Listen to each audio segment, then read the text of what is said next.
Welcome to the Political Checkmate. And from my last video, I have criticized Kamala Harris's economic proposals.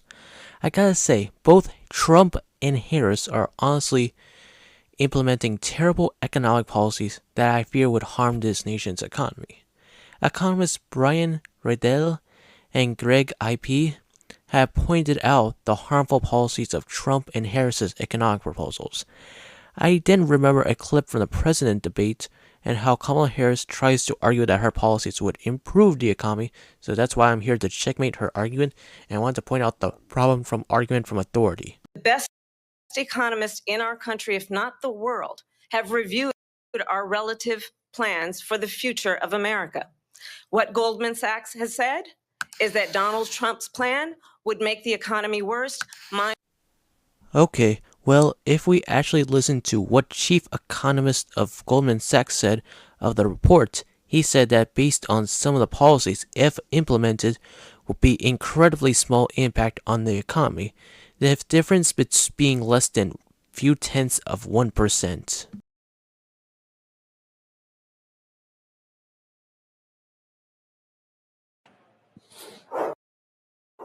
The main takeaway is that the differences are actually relatively small. If you go back to the last couple of presidential elections, they had big macro impacts. The Trump tax cuts post-2016 election, the Biden stimulus post-2020 election. Relative to that, these numbers are pretty small. We're talking about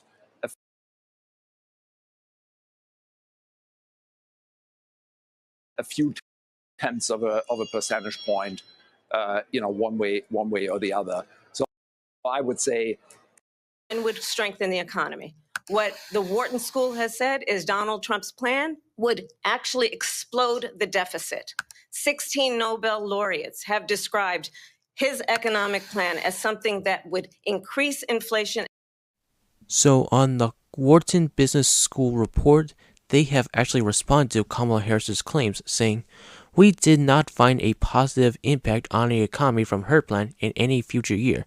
The Trump plan does increase GDP for a few years, but lowers by the end of the 10-year budget window."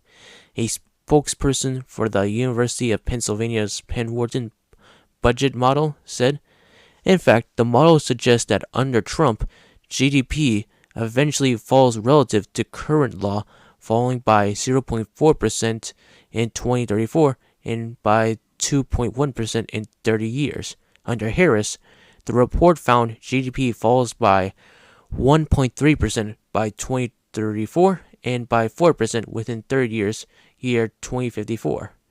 The PWBM analysis of Harris' campaign tax and spending proposals found they would increase primary deficits by 1.2 trillion over the next 10 years on a conventional basis and by 2 trillion on a dynamic basis, and that included a reduction in economic activity.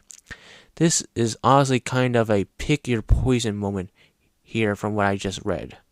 While on the 16 Nobel Prize letter, look, I cited from people like Claudia Golden research in one of my previous videos, but the economists Ryan Bourne and Jay Kaida have pointed out that letter is just simply partisanship, not economic, and in fact points out that both were harmful in handling inflation. Which brings me to one of the reasons why I made this video, by pointing out the problems with argument from authority. So with the argument from citing a Nobel Prize in economics, the Nobel Prize winning economist F.A. Hayek feared about the authority that prize would give, where experts are able to cut the Nobel laureate if he exceeds his competence, but the Nobel laureate has incredible influence over layman people in general. While on expert prediction, they're not a prophecy from God, because research from Philip Tedlock points out that many expert predictions have gone wrong. I gotta say, I remember seeing this article saying that over 100 economists predicted that Javier Milei would ruin Argentina, yet the data so far has shown that Javier Milei is taking Argentina in a more positive direction, with increasing housing supply and Argentina inflation slowing down. So what I suggest is that we should not treat an expert prediction as if they're from God, but instead base a proposal policy off any available data, because I personally want our economy to follow the economic freedom index formula, where it's based on 5 major areas: 1, size of government; 2, legal system and security of property rights; 3, sound money; 4, freedom to trade internationally; and 5, regulations. 2 literature reviews of hundreds of studies have found that economic freedom increases multiple positive outcomes like faster growth and better living standards. This is the end of the video. Thank you for watching, and please donate to my Patreon so I can make more videos and have your video requests checkmated. And thanks for watching, and have a nice day.